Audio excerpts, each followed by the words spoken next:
Today's intention is to listen. Our guest today is chock full of experience, knowledge, and creativity, and I want to hone in and listen to everything she has to share. Hey, it's Bobby. Welcome to Student of Intention, where we help you enjoy the pursuit of purpose. And remember, don't wait, start small, learn as you go. Hi friends, welcome to Student of Intention. I'm your host, Bobby Dysart. And for today's lesson, I want to share a quick story about a long weekend bike ride that I took last Saturday. So I ride my road bike pretty regularly, but it's usually for short kind of sprint bursts of say 10 to 15 miles. And for the last several months, I've been itching to do a longer ride, more in the 25, 30 mile range. And I finally had the opportunity to do it last Saturday. And as I was pulling my bike off the wall mount, I noticed the seat was a little loose and it kind of wiggled on me. So I went to search around the garage for an Allen wrench to fix it. I think my neighbor moved it. So I had to kind of finagle it in there. So it didn't quite tighten it as much as I wanted to, but just enough to get on the ride. And that's an important part of the story, which I'll come back to here in a bit. But as far as the ride went, I had to do two different loops of about 12 to 15 miles each. And the first loop I do pretty regularly, like I said. So for that first loop, it was kind of more of the same. I kind of blitzed through it. I was listening to my music. I was having a pretty physical, fast-paced ride. And in doing so, I just sort of noticed that I was a little bit tuned out. I was kind of just lost in thought. I was thinking about my book, thinking about my podcast, thinking about, relationships, what I was going to do with my time, who knows what, right? But around that second loop, I decided that I decided to do it. I almost kind of turned around and was just going to finish it and be done with it. But once I had the intention to do that second loop, I was kind of a little tired. I had lifted earlier that day. And so I think because of just the exhaustion and then doing that second loop for the first time, I was a little more tuned into what I was doing. And then around maybe a quarter into that second ride, I noticed the seat starts wiggling again. And so that kind of zapped me into the moment as well. And I stand up to inspect the seat.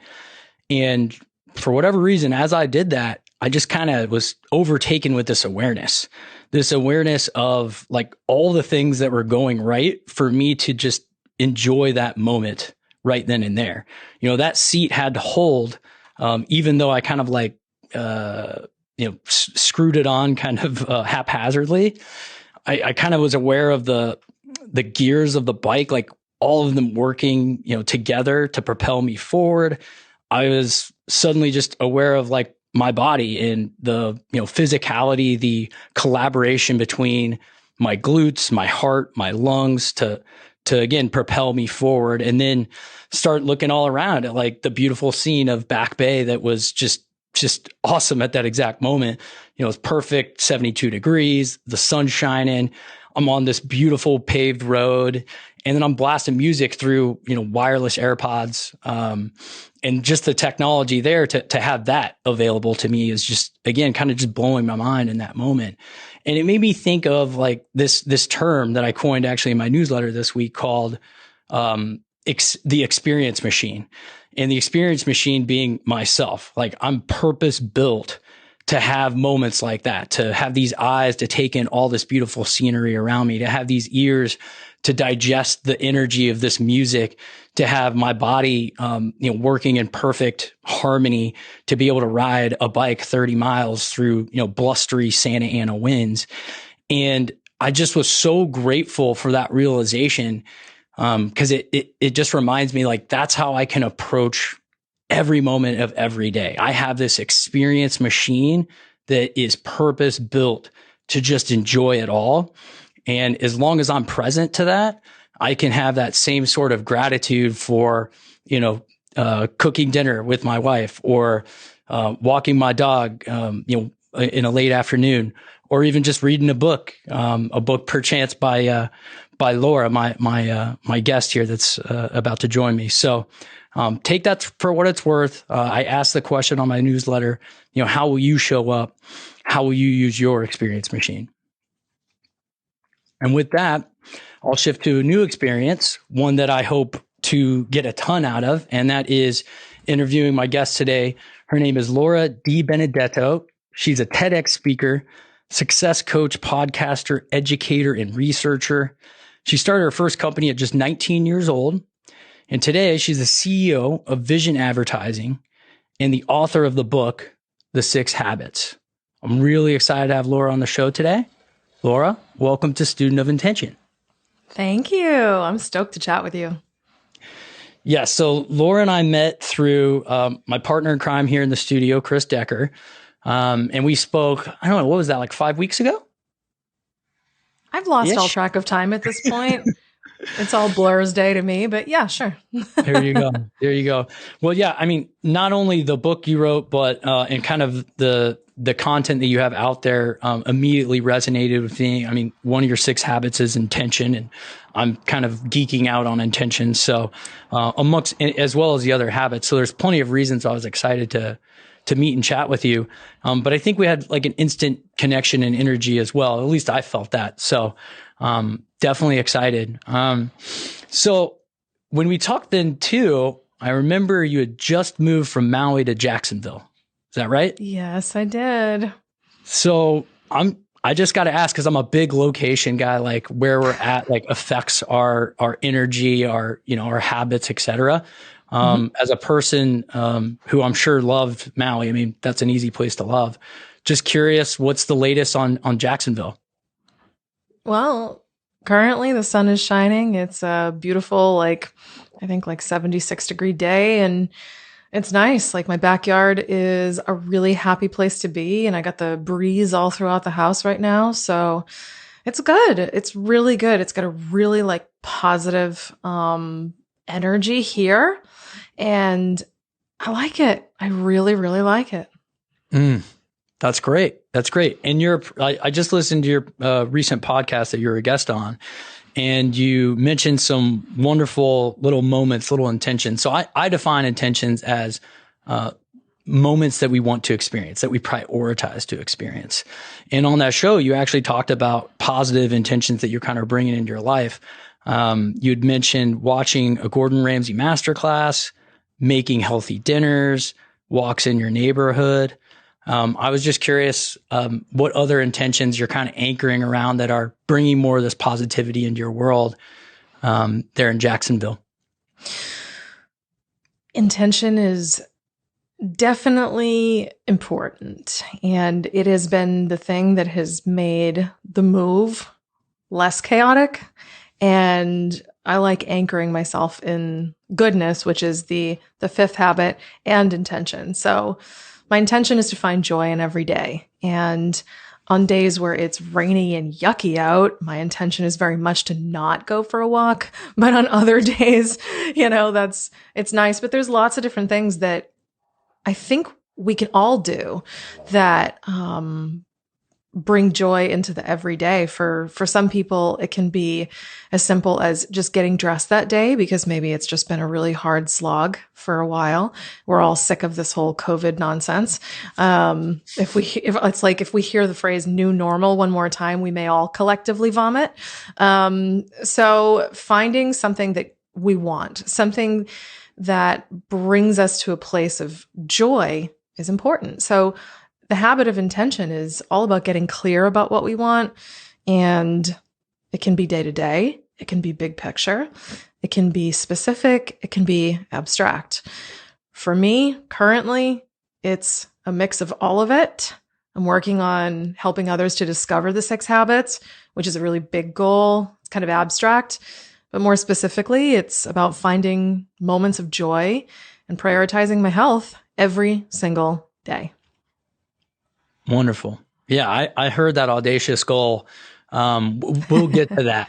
It's awesome, by the way, and I loved how you framed it. So we'll get to that. I guess I'm also curious. You did mention alongside some of those positive things you're doing, some letting go of things too. I think, and that's something I work on in my life. Is like I want to make room for the good things by releasing some of the bad things, right? Or I hate to even use that good and bad label, but I think you get the picture. I'm curious what maybe maybe you're releasing in order to make room for some of these other positive intentions.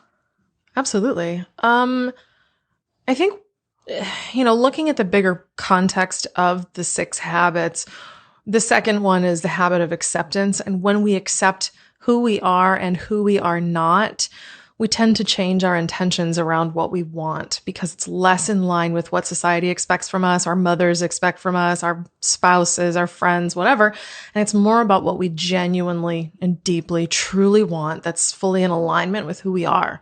One of the things that I've been constantly called to let go of and make room with is people and conversations that introduce negativity and or expectations on me that don't align with who I wish to be in the world. Like people that wish me to be more well-behaved. Nope, sorry, won't be doing that today. They want me to be quieter or swear less or have less opinions on things. I actually don't need that relationship because I have no desire to change who I am. I worked very hard with clear intention to build this precise blueprint of who I am. Why the hell would I let that go?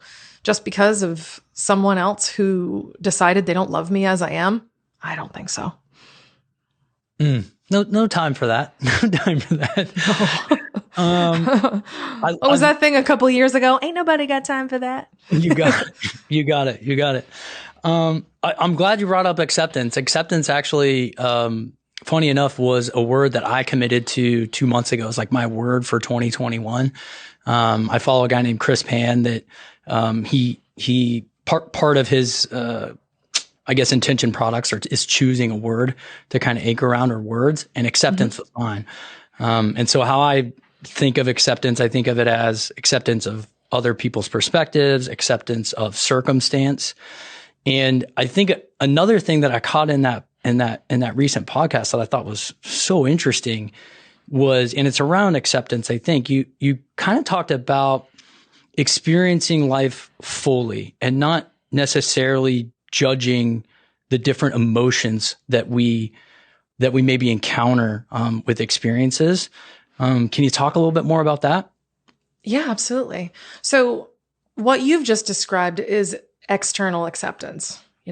Like I practice this every day with accepting some of my husband's peccadillos, and he does it with me and with life and the way society does things, in some ways that maybe I don't agree with. So that's acceptance externally. But the kind that I write about is internal acceptance. And that's really all about loving ourselves unconditionally.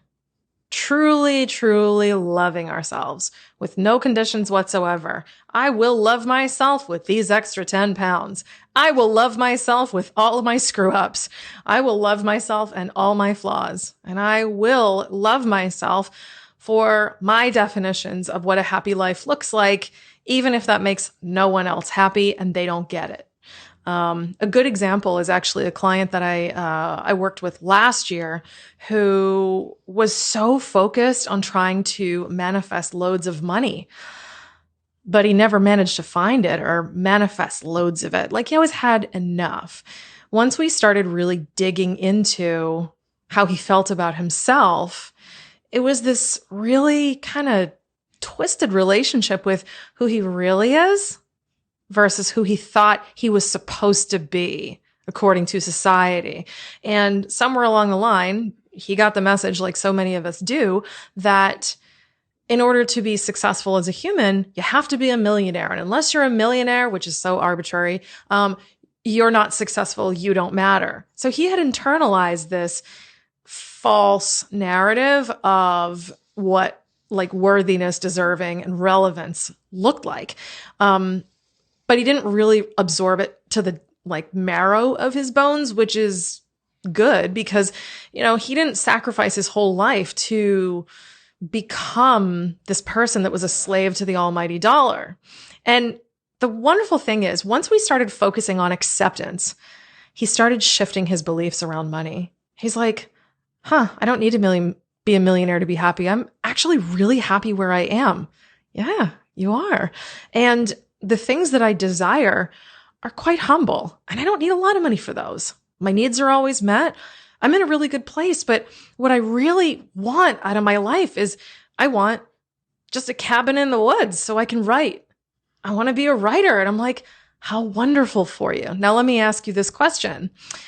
What feels better? Manifesting a whole bunch of money, which you don't even know what you want to do with, or sitting in a cabin that you dreamed of, which isn't that expensive, and writing those books and bringing your ideas to life? And he's like, oh my God, the ideas. Well, maybe is it time to let go of this idea of who you should be and instead love who you actually are?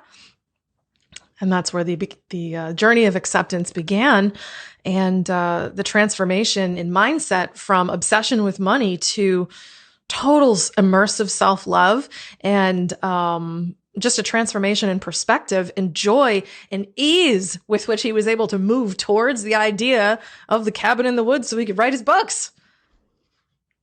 Acceptance is amazing. It's like when you really like love what you really truly are inside, God, you can move mountains. I mean, that's a remarkable story, and one I think we all either need to learn or do learn at some point. I mean, I'm going through my own transition of sorts that in some ways resembles what it sounds like your client was going through. And I've never heard it kind of shaped in that regard from an acceptance angle. So I just really appreciate you sharing that with me.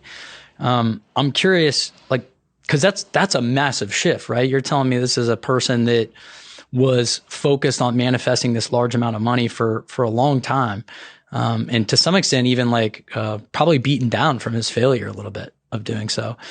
And yes. Instead now it's like somehow we actually navigated it to it's not about money, it's about being a writer, consistently showing up in a cabin in the woods.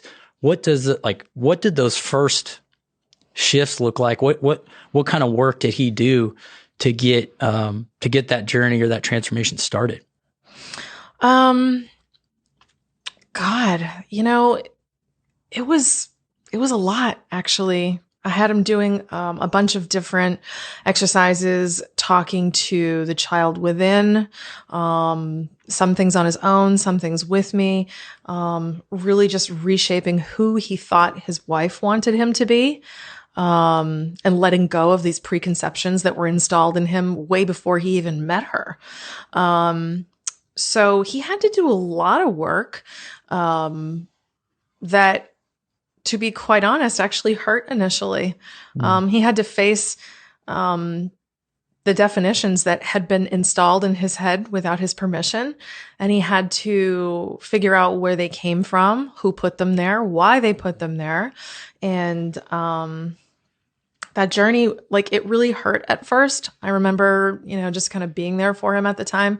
But the more he went down the rabbit hole, the pain was quickly exchanged for joy, because there's liberation in realizing, wow, I inherited this story from my father, who inherited it from his father, who inherited it from his father. And it was all about the societal expectation that the man is the provider. And unless you're the provider in this capacity, you're not good enough. And I always used to love watching these movies. And this is what it said about me. And, I just always thought that this is what I had to do in order to be successful. And it was really, honestly, it was profound to be able to watch the transformation, kind of occur over a little bit of time. And the thing about transforming your perspective and your mental habits when we're thinking in a certain way, it's pretty rough going at first, because you have to like uncover a lot of old stuff to figure out like the origin. But then it starts to move along pretty quickly. And then you have to live in the repetition of accepting yourself, even when it's weird. That's how you adopt any habit. Like, how do you like start, being the person who flosses every day? You floss every day. Consciously, not unconsciously. And eventually, if you do it enough, it'll be unconscious. And I remember actually when we first started working on shifting his mindset and giving him the framework of unconditional love, I remember he actually was like very resistant to it because it felt wrong. based from, like his childhood and all these other things and like kind of, again, societal expectations. I felt wrong and weird and it was uncomfortable and like he couldn't really come up with these things. There were things he needed to forgive himself for. There were moments and dumb things he'd done in the past and to others. And a lot of that forgiveness work, a lot of the I choose to love myself and treat myself a certain way and feel this way. It was awkward, but then he got better and better and better and better. And, when life showed up and threatened to have all the old habits drive of not accepting, there was a new reflex that had been developed, which was, ooh, wow, we're not going to do that today. Nope. I see you, bad habit. I don't want to not accept myself. And it was a very conscious choice that developed a really good, healthy muscle over a period of time. So he's in a really good spot now. And of course it's hard work. Of course it's painful. He's got expectations, cultural norms, scar tissue, kind of all that stuff that's built up over years and years of seeing the world a certain way, acting on those perceptions. So that makes sense. And I think you argue that like this is hard work. Like the principles are basic, right? They're straightforward, but enacting the change, going through these types of transformation takes effort, takes dedication, takes consistency. Let's zoom out a little bit and talk about, I guess we shouldn't hold the students of intention in suspense. Let's talk about these 6 habits and a little bit more about what it looks like to do this work. All of it, not just acceptance. Sure. So I'd love to walk you through what the 6 habits are and really just kind of give you a good framework to look at them with. So the 6 habits are 6 mental habits. The words themselves are words we've heard before. And I shy away from the word basic, and I tend to prefer the word foundation because these are the core elements of a solid foundation for the kind of life you want to live. And you might be living with a foundation built on the dark side of these habits. I was. And doing the work, it is very hard. Acquiring new mental habits is basically rewiring your brain, but it's possible simply by virtue of choosing to do it and showing up every day. That's it. It's not rocket science. It's just knowing where to focus our efforts. It's basically just like a recipe. You need these specific ingredients. You cook it for this long. There's your cake. I like cake. I haven't had any in a bit. So, the 6 mental habits that I teach about inside the 6 habits are kindness to ourselves, acceptance of ourselves, gratitude for everything in life, even the crap, presence in all things, including some of the things that suck, and goodness, which is energy management, managing what comes in, making sure that we can actually output good things. And it seems like your favorite habit, the habit of intention, which is getting really super clear all the time about what we want, why we want it, and what we're going to do about it. That's it. Awesome. Yeah. I mean, and I agree 100%, like foundation is a better word than basic. And, what I'm finding with like studying living with intention, I stumble across how all of these virtues, for lack of a better word, kind of intertwine and build off each other. So even in my own work, as much as I'm focused on intention, I'm coming across the importance of kindness and how it relates to living with intention, the importance of acceptance and how it's pivotal to be able to live an intentioned life. So I think we're definitely aligned on both the foundational elements and how they work together. Awesome. Yeah, the interesting thing is like if you do the work and you really aggressively want to challenge the negative programming that's been put in your head by perhaps the world around you, movies, news, social media, perhaps a toxic upbringing, any of the things that have programmed our heads to be mean to ourselves, to bully ourselves, to place conditions on the love we give ourselves, take our lives and our blessings for granted, and not live in a state of appreciation, just be checked out and distracted and like, ooh, shiny thing.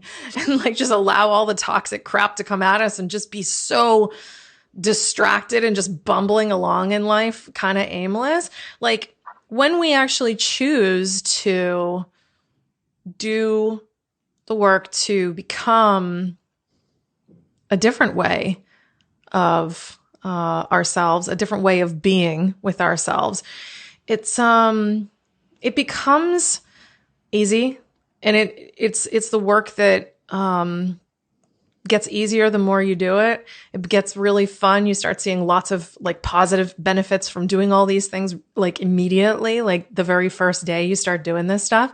And every single habit builds on the other. Like when you are kind to yourself, it's so much easier to accept yourself, be grateful, load your life with goodness. When you load your life with goodness, you find that you accept yourself really easily, and intention is much more fun. And when you're loaded with intention, then, you're filled with reasons and opportunities and joy to be grateful. And you look at the things that come your way as opportunities versus sometimes like adversity or unfortunate circumstances. So, I mean, there, in my humble opinion, as the author of the book, I feel like there is no more noble work to do for ourselves or for our world as a whole than to build ourselves up with our mental habits. I mean, that's our best offering to the world, right? Is doing this work on ourselves. So I agree wholeheartedly. Let me talk to you about something that I'm dealing with. So I started writing my book, 5 Buckets, a framework for living with intention, back in September. And I kind of blitzed through the manuscript pretty quick. And then in order, I was like, I didn't write that necessarily with intention. It just kind of poured out of me. But then I got interested in the, I guess just this space of like defining and studying intention. And so I was like, I got to build an audience. So why not, do a newsletter, do a podcast, et cetera. Why not? And in doing so, a few things have happened. So one, like I returned back to the pages into the book that were first written, and it's like, oh my gosh, it's only been 3 months, but so much has changed. And it's hard for me to even return back to like that mindset with which I wrote that, those sentences, those literal sentences. Even again, though, I think they're foundational and somewhat timeless, components. And then B, I guess another way of saying it is like the things that the same tricks don't work anymore, in the sense that like when I was first adhering to these principles, going through a big shift in myself, I stopped drinking. I changed my diet completely. I lost 20 pounds. I really went through a lot, shifted my occupational pursuits quite a bit as well. And then now it's like, okay, but those same exact sort of changes aren't giving me the same sort of energy, or results. So, as a person who wrote this book 2 years ago, I guess my question is, what's kind of changed, if anything? So much. I'm already like itching to write an update to the book because I have so much more dimension to add. Amazing how beneficial a pandemic is to one's creative process. It's interesting. I certainly didn't write a book to be like a navigable guide to strolling through a pandemic and the world getting weirder and weirder. But I've seen that the content that I created and was able to get out of just studying human behavior was the thing that helped me to get through and not come out of all this as a frazzled, crazy person. And as a result, I've also seen the people that I've been coaching and working with one-on-one they're leaning deeper into the work because they realize how life-saving it is and how threatening the state of the world can be to a good, healthy psyche. God, I've learned so much more about each of the habits, like really having A, lived them, B, building a life that I deeply dreamed of, but then also going into one of the most challenging periods of my entire life, with all of these tools to help me get through and seeing like, wow, you know, there's so much more to presence than just being present with the good things. It's also being present with trauma and tragedy because it helps us to get through psychologically more completely and more, resiliently. Really the hypercriticality of, the habit of goodness and how absolutely urgent it is that we get hyper precise and like almost like hypersensitive to what toxic energy is, and also being mindful of the fact that some of our tolerances to certain things will change in times of duress. Like currently, my level of sensitivity to toxic people, relationships, information, just chaos in general is much lower. Or, you know, my threshold is much lower. Like sensitivity is very, very high, which means that I have to be super, super, laser focused on my boundaries and making sure that I am taking care of myself, because I cannot serve others if I don't take care of myself. I cannot be a good wife. I can't be a good daughter. I can't be a good coach if I don't live in these principles, if I don't show up. I mean, I can't be a good leader. You know, I own 2 companies and that's a lot of responsibility. And I've got people who rely on me for leadership and strength and seeing our way out of difficulty and challenge. And I can't do that if I don't fortify myself. And that's been the interesting thing. I mean, I can't wait to write the second book. I haven't decided exactly the slant for it just yet. I don't know if it's going to be the 6 Habits Revisited, or if it's going to be really just taking a good look at the value judgments we place on emotions and how destructive that can be to our ability to really feel and intuitively respond to our lives. I have no idea, but yeah, I've been a huge student for the last couple of years of myself, of life, of these habits. They continue to teach and reveal things every day. You just shared so many good things with regards to the writing of the second book. I haven't printed nor sold a single book, and I think I told Chris the other day, I was like, you know, the book's already done so much for me. Just being able to write it and complete that, and then as an on-ramp to these other pursuits and living the values and the intention that I've come to be known as like my new normal, to use it again. Sorry, couldn't resist. I'll forgive you. Yeah, I appreciate it. Yeah, like that's just been so valuable. More than any amount of book sales, I think, would equal out to. And then you said something really interesting about, I guess, just being kind of tested with these, as you're now kind of armed with these principles more so than maybe you were 2 years ago, right? But you're tested in new ways as well. And that just resonates so much. Like the other day, I was telling my wife, I kind of wanted to eat something really healthy, as I often do. Like I'm really stuck on it. And she was always the more healthier of the two. And she wanted to order some Domino's pizza. And I who knows? I probably gave her a look, if I'm being totally honest. And I hunkered down. I was like, well, I'm going to make this salad. And, you know, I did it. And we kind of had a conversation about, she feels that I kind of like judge her sometimes because she's maybe not, because I've kind of become so healthy. And I used to be this identity of like the less healthy of the two. And I kind of broke down.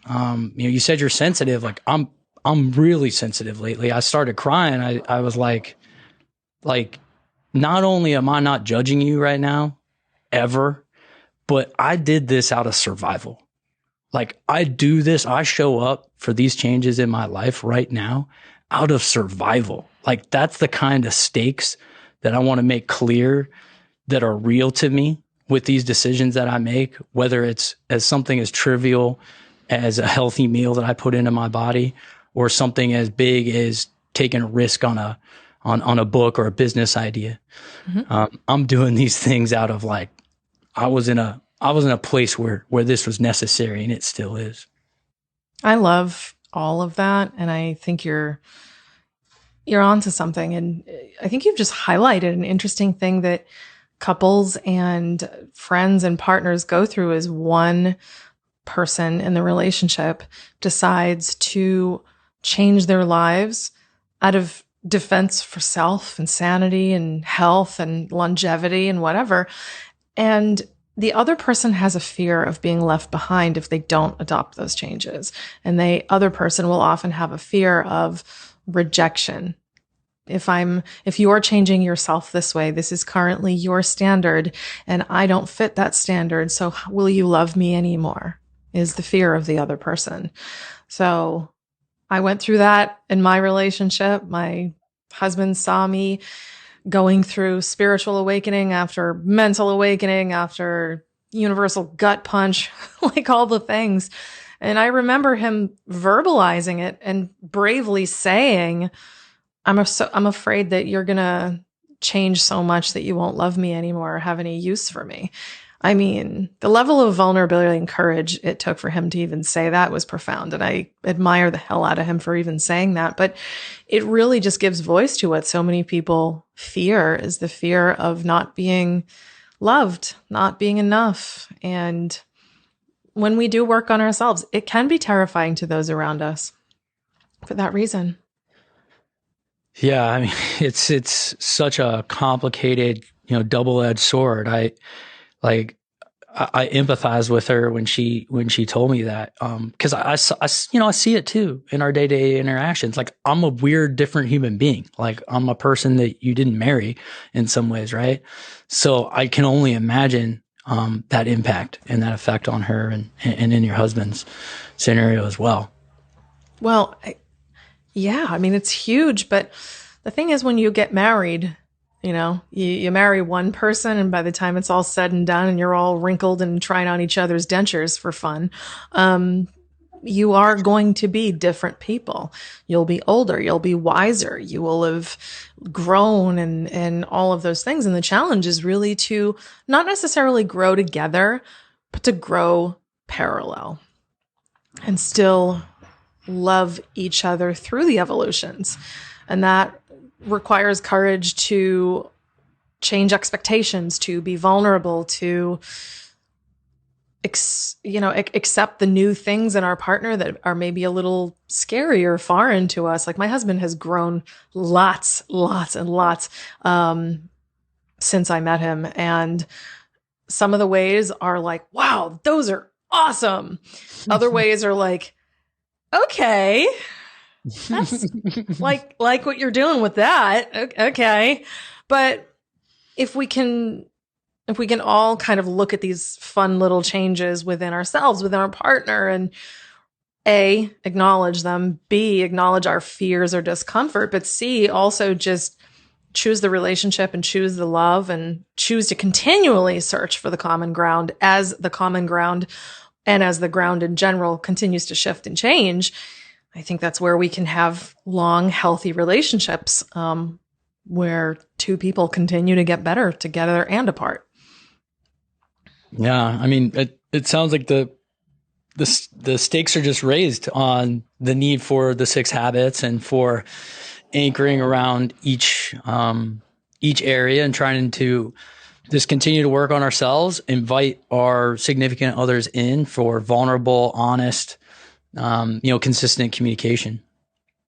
Yeah. I mean, it's huge. I mean, just the habit of kindness alone, that one thing, that action of me being kind to myself has given me the ability to be more vulnerable in my relationship, because I'm not going to beat myself up And when I accept who I am and all of my flaws, I'm more willing to show up as a flawed human and deal with whatever happens and not try to control the outcome. It's, yeah, I mean, the things that I teach in the book are life-changing, life-saving, and there's so many nuances. And, learning about the concept of mental habit, step 1, 2, what are they?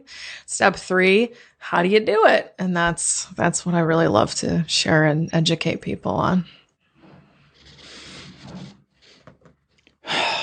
Well, talk to me a little bit about, because you mentioned it was a big change in yourself that your husband started to witness. Obviously, you started to witness. Take me back to the beginning of that when you started to write the book and you started to hear to these habits. Like, what were those kind of first shifts and those first changes look like? I have to laugh because I'm like, ooh, do I describe the monster I used to be? Do I go there? If you've ever seen the movie The Devil Wears Prada, Miranda Priestley, I was like a much less cool version of that. Full on dragon lady. I was just unpleasant, very judgmental, really hard on myself, unrelenting. It was all about work, no real intimacy, no vulnerability, because that requires courage, and I didn't want to do that. I worked my fingers to the bone. I made myself sick, literally sick. I burnt myself out. I found the wealth, but chasing money, just, man, it's not it for me. It's not it. I wanted meaning, but I never did all those things. And I just arrived at a place in 2018 where I was bitter. I was sick. I was exhausted. I was really not fun to be around. It wasn't even fun to be me. And I just remember just getting to a place of just staring at the wall, almost catatonic for days on end, just feeling intense self-loathing, loathing for my life. What the hell did I do it all for? This sucks. The book came about because of the research I did, because, being an entrepreneur, you tend to get really good at answering questions and looking at problems through the lens of, how am I going to solve that? And what's the tidy 5-step process, right? So I wanted to know, well, where the hell did I get this wrong? And what did I do all these years? And what is the point? So feeling like absolute garbage, I still had enough in me to actually be pissed off, really, really pissed off at the fact that I had done so much to chase happiness, which turns out was just a bunch of fleeting highs, and not get it, that I was willing to do something about it. So I started researching human behavior, studying people, studying myself, my past, looking deep in the side of the, all the books I'd ever read and everything I'd ever learned from every shred of personal and professional development, and looking for the patterns.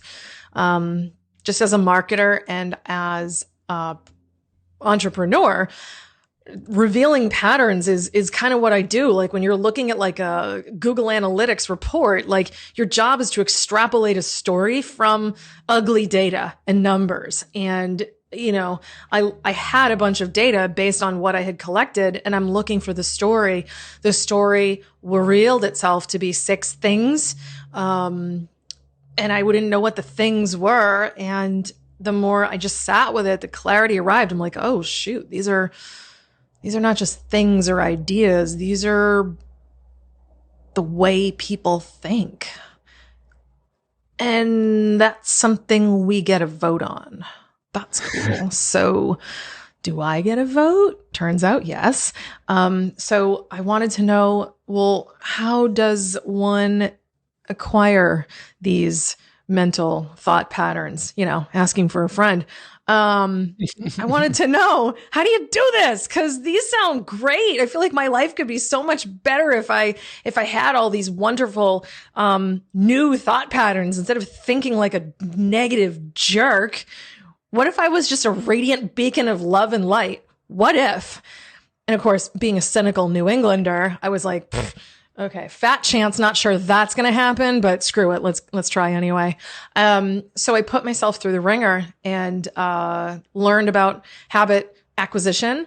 Science is wonderful. Marketing is not in this respect, because marketers want you to believe that it's like 21 or 30 days to acquire a habit.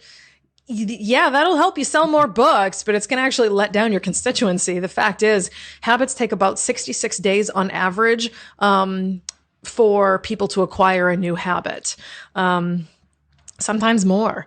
And so I put myself through this thing. I was like, all right, I'm going to just err on the side of caution because I'm stubborn and I'm a human and I'm really negative.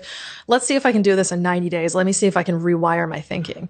And how do I do that? So I had some theories on how I might do it. And over the course of 90 days, I tried a whole bunch of different things that I could to get these things stuck into my head, and some worked, some didn't, but I was still progressing anyway. And it was actually because of the amount of joy that I was experiencing, very early on, even just in the discovery process, that I wanted to write down just a few paragraphs so I could share it with my friends whom I love. I was like, hey, you're depressed. Oh my God, I think I've got the mother lode. Lean in, guys. You don't know anything about personal development? I got you. I'm going to just write down a few paragraphs for you and then do this thing with me. Few paragraphs in my foot. I was like writing and writing and writing, just trying to like fully explain something. And I was like, oh my God, I'm like 25,000 words in. Should I go the distance and like actually write a book? I always wanted to. Oh boy, oh boy, oh boy. So I decided to write more and really embellish the ideas. And now I have this wonderful gift. And like you, writing the book itself is such a gift that we give ourselves. And now I get to give this gift to other people, as well as the 90-day program that I built for me. Now other people can do it. And yeah, I mean, I'm a different human, and it's awesome to see other people changing to be who they really want to be. And it definitely takes courage. I mean, you compared yourself to the Devil Wears Prada. Like, she was successful and you were successful. So to kind of make a change at that time, like that's, there's two paths to go. You can double down and just be anchored on your success, which a lot of us do. But you made a conscious decision to not do that and to really dig in and do work on yourself. Like, that definitely takes courage and experimentation. And then you kind of nerded out on it. It sounds like you did your research, you got into the science, in the spirit of joy, right? Like that's cool. Oh, yeah. And I think that's what it takes. So I'm curious how we measure progress on this too. That's another thing that's kind of escaping me. Is it just outcomes? Like we talked about your client, he made a big move, he starts writing, you obviously write a book, you changed a professional pursuit in a way. Like, is that how we measure progress? God, that's such a good question. I think we live in such a tangible orientation of a world that it's like, how much money do you have? How many fine suits do you have? How nice is your car? And we tend to devalue the intangibles. It's kind of like when I'm doing marketing for somebody, it's like, there's not a direct path between doing public relations work and money showing up in your pocket. It's not like that. It just kind of contributes to the whole. It's very nebulous. I mean, I've received the benefit of all kinds of different things. So I'll tell you how I changed as a person. And to me, every single one of these is a massive return on investment. I became more peaceful. I started sleeping better. I started loving myself enough to prioritize my health and well-being. And I finally solved a 3-year-long health conundrum that had been plaguing me, just because I loved myself enough to finally pay proper attention to it and seek out the proper support and help.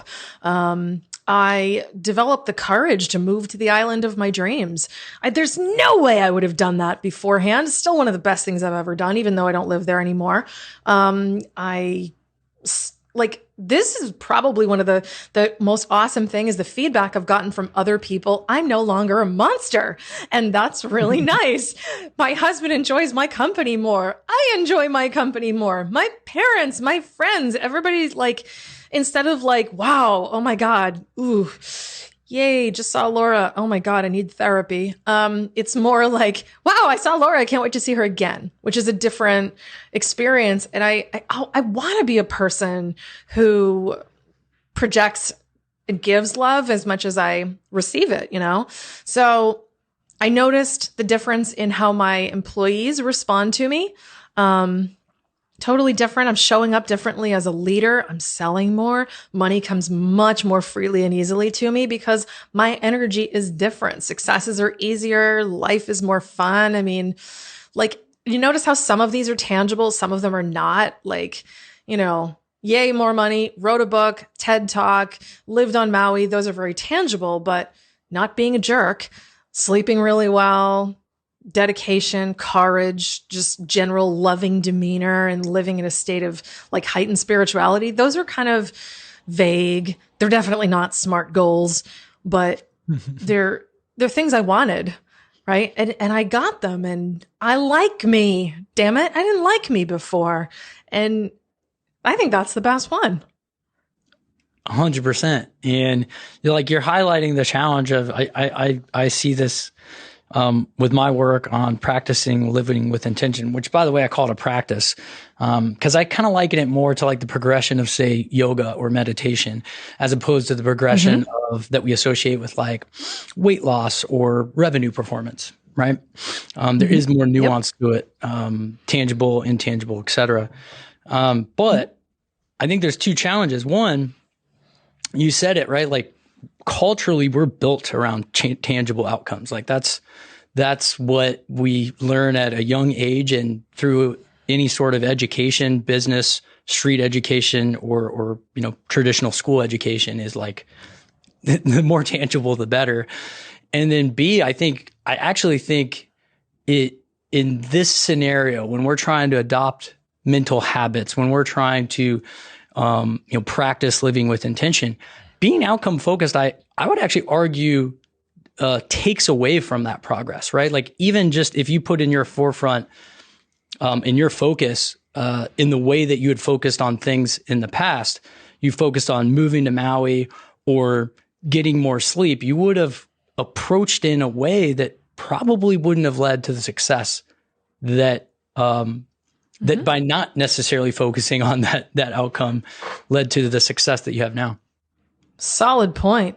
I mean, the beginning of this process for me was 100% focused on intangibles. I wanted to be happier. I wanted to just sleep better. I wanted to just find meaning. And they're all very intangible things. And, you know, at the end of every year, I would sit down with my pad of paper and write out my SMART goals for the following year. And I remember doing this particular year because it was like right around the end of year when I was really mapping out my goals. And I remember I actually looked at it like about a week ago. It was I think I titled it something like my incredibly non-specific but extremely important goals for the following year. And they were all be happier, find meaning and purpose in my life, you know, and just add dimension and richness. And damn it, weren't those the best goals that I've ever focused on in my entire life? And, you know, all the tangible stuff showed up by accident. And that is a notable point that I think people need to pay attention to. And, you know, like even with my client that I talked about at the beginning of this show, when he started focusing on the intangibles, that's when his ability to manifest the tangible started getting really easy, because money's just it's a detail. You know, the cabin in the woods, it's a detail. What did he want? He wanted to create something that was a physical place where he could find solitude. Cool. And the more he loved himself, the more he believed in his dream, and the more he did the work to manifest the cabin and the small amount of money that it took to make it happen. You know, you don't need millions to have a cabin in the woods in the middle of nowhere. You probably don't even need much more than like 5-figure sum. Like it's doable, it's tangible. And I think we make a huge mistake culturally of focusing on stuff, things, achievements, prizes, and, the car and the house and the blah, blah. It's a mistake. It's a huge mistake. Like, those are nice. But the real prize is the joy in finding happiness anywhere, appreciating, what we have and appreciating each other, and courage. Because like fear is everywhere and there's reasons to be afraid of everything. And I say this as a person who's scared of my own shadow. Like, when you really deeply lean into incredible self-work, you get courage. You get passion, you get fire in your belly. It's awesome.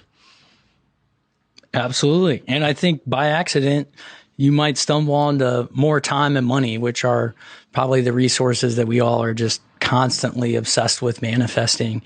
That's something I talk about in both my book and my work with Student of Intention. Is like, when I started focusing on myself, time just sort of showed up, and money comes out of weird places. So, right. Yeah. That's awesome.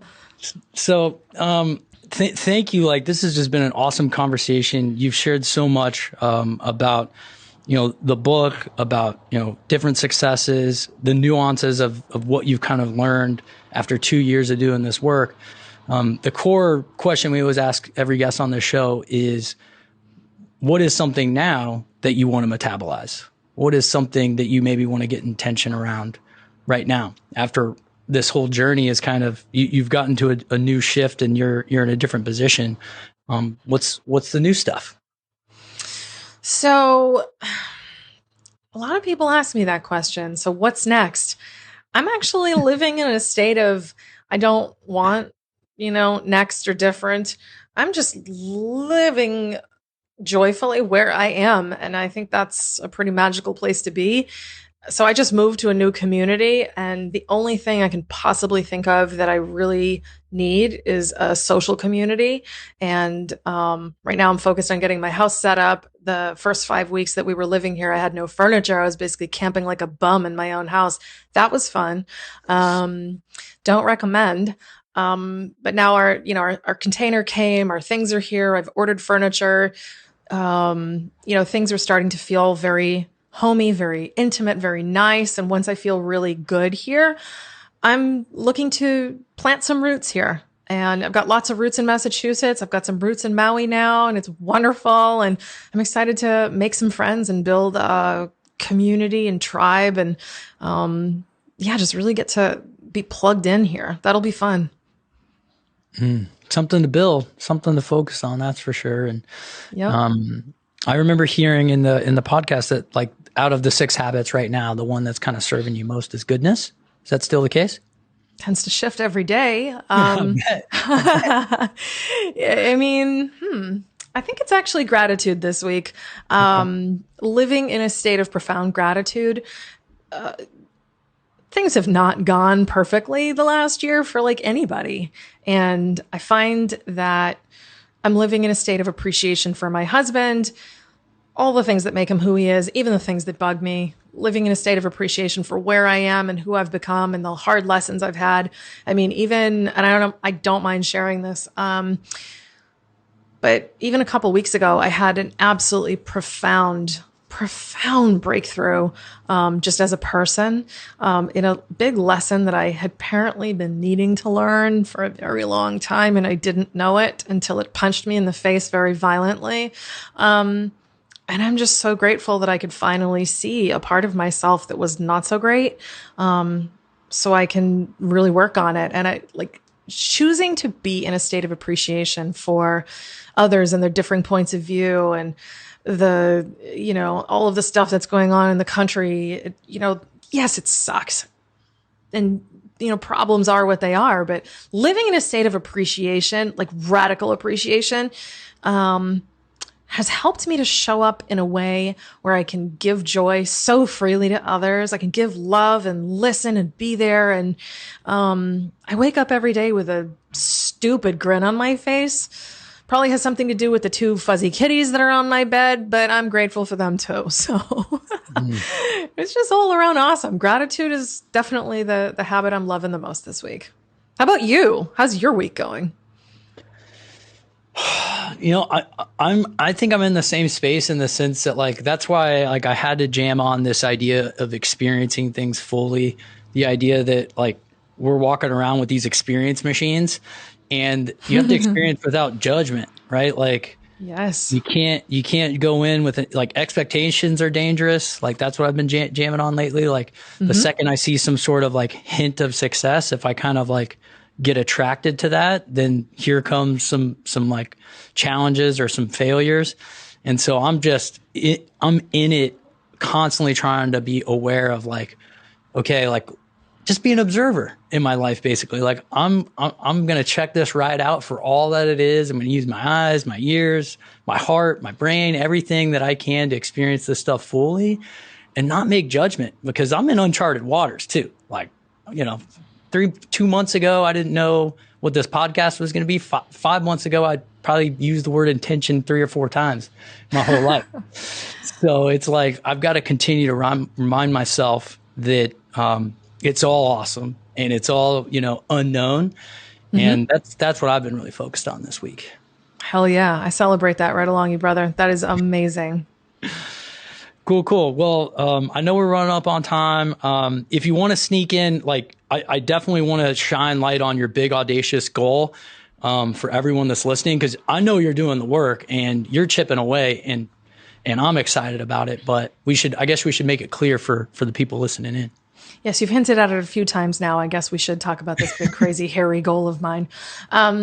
So I'll kind of like just frame it up for you. Basically, if you've paid attention to the news even slightly, you might have noticed that people are angry and they're afraid, and you're seeing things happen politically that are not great, and you're seeing people abusing power, and you're seeing people abuse each other, and levels of aggression are very high, and the two political parties are like fighting aggressively, and drinking issues are on the rise, domestic violence is on the rise, and things like that, because people are not equipped to deal with these particular moments of hardship. And then here we are.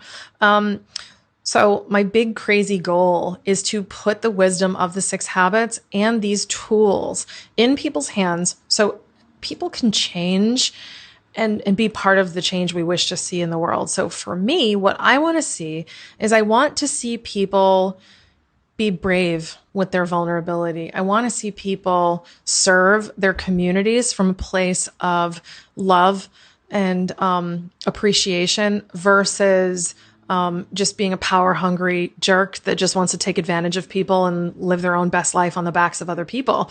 I want to see domestic violence go down. I want to see suicides go away. And I want to live in a world where people are filled with love and they truly love themselves. And when you love yourself so powerfully and you live in a state of appreciation and you're present with things and you're just a beacon of light, even if it's a small beacon, right? It's contagious. It shares to other people so easily. That's the kind of virus I want to spread. And, if you think about it, like it's actually impossible to be a politician who abuses the constituency. It's impossible to be a person who beats their spouse. It's impossible to be like sucked down into addiction or violence or whatever. If you are so solid, you love yourself unconditionally, you treat yourself with kindness and love, you appreciate everything and everyone around you, even the hard things, you are living in this incredible state of presence and just being with what is, and you add good and you repel the bad and you're conscious of yourself and you go after the things you want. It is impossible for you to be such a despicable human because of your brokenness when the brokenness goes. So my goal is to positively influence 1 billion people before I die that all believe in the idea that the world can be better when individuals are better. I'm doing my part. I'm a better individual, and I have been spreading as much light as I possibly can. And I will be successful if I can help other people decide to be better, show up better, because all it takes is one person infecting another person with joy, infecting another person with joy. You know what I'm saying? And I'm choosing that word infecting on purpose because we're in the middle of a pandemic. Like, it's good for things to spread when they're the right things. And so that's my really big, very hairy goal. Well said. Well said on all fronts. And both things are true. It's a big, audacious, complicated, crazy goal, and you're doing it. You're doing it. You're doing the work on yourself. You're doing the work with others. And just thank you. Thank you for spending the time with me today, sharing your story, sharing your wisdom. And I'm excited to learn more. And let's sell some books. Where can people buy your book? Let's sell some books. I like that. Okay. So if you go to Amazon, it's on Amazon. If you want to go to the6habits.com, you can get it there. You can find out about the 90-day habit mastery program there, which is great, but start with the book. Also, and this is super fun, it's available on Audible now. So you can go to Amazon or Audible and you can get ebook or a paperback, audio version. Use your flavor. It's all there. Basically, however you learn best, just dive in. It's, yeah. And did you narrate the book? I did. Wonderful. So if you enjoy the sound of my melodious voice, you can get more of it on audible.com. I think we all will. So thanks again, Laura. Again, I can't say enough about the work you're doing, how grateful I am for it, and how grateful I'm sure everyone else is. Thank you. This has been truly a pleasure, and I love chatting with you. Thank you. Hey, it's Bobby. Thanks for listening to today's show. For more, follow Student of Intention at www.studentofintention.com. And remember, don't wait, start small, learn as you go.